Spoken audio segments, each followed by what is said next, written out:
The third industrial revolution.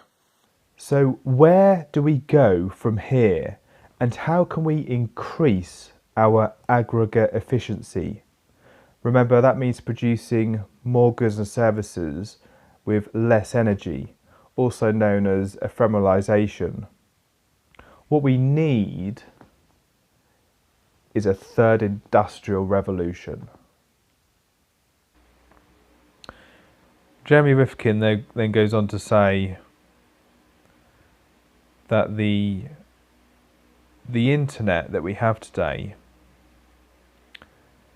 which is sort of a communications technology,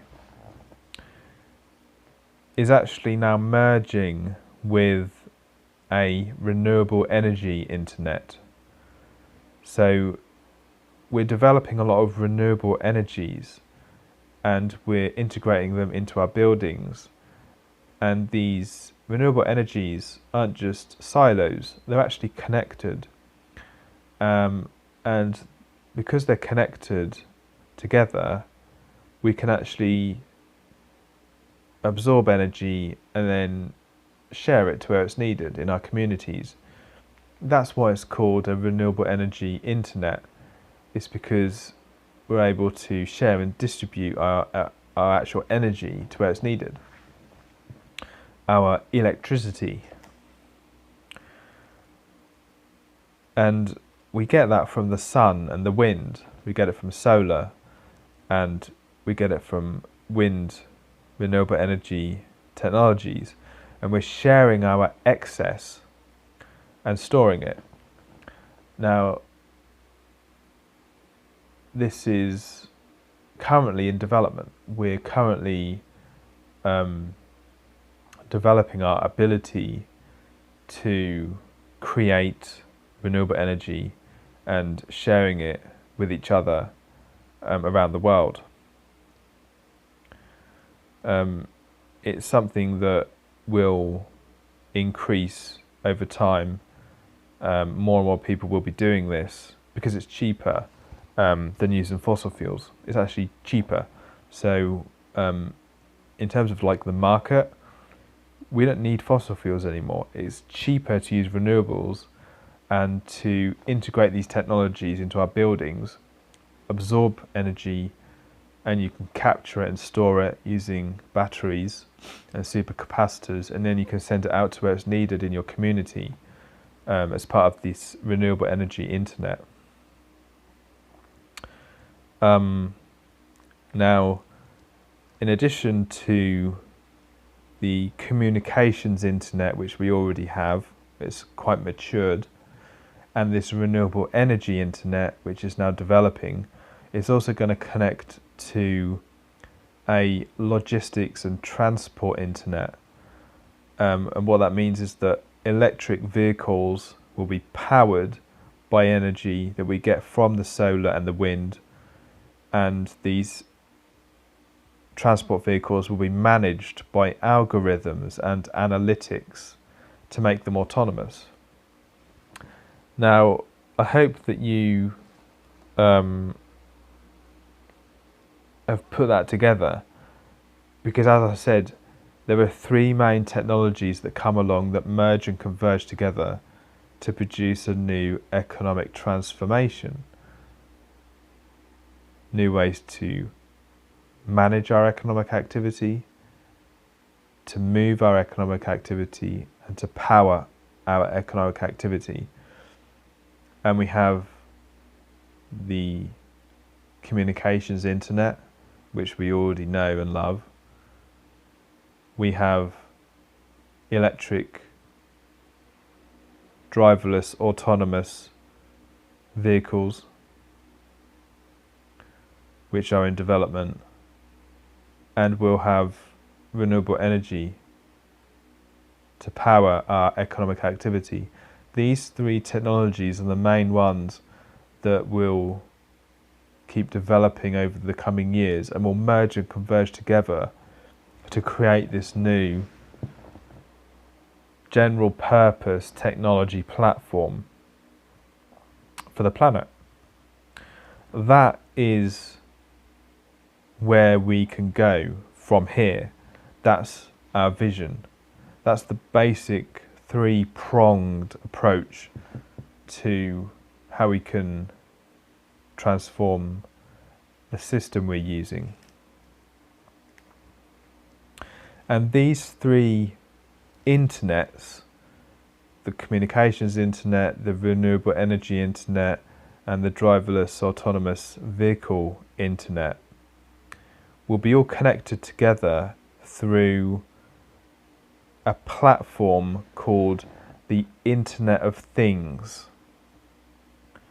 And that will mean that renewable energy, vehicles, and the communications internet will all be connected through smart sensors.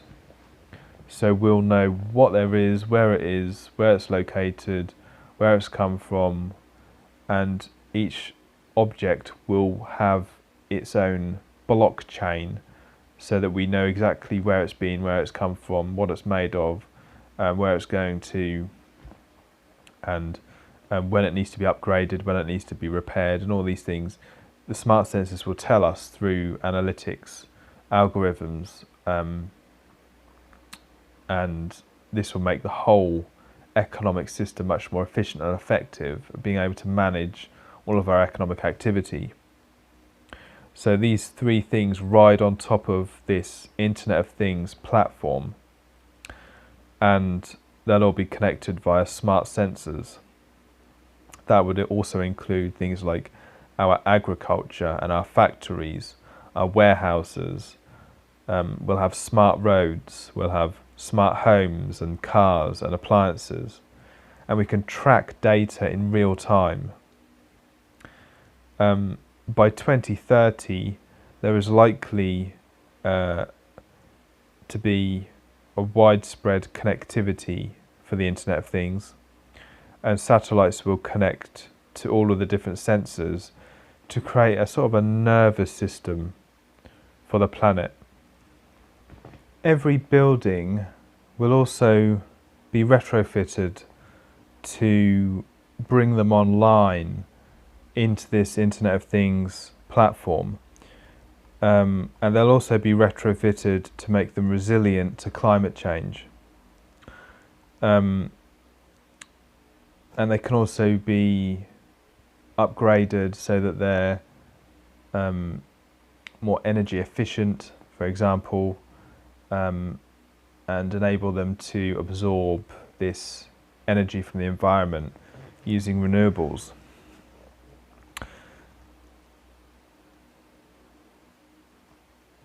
Buildings will also become nodes for the Internet of Things. And the Internet of Things is primarily the actual buildings. It's the built infrastructure, which is what the Internet of Things will be embedded within.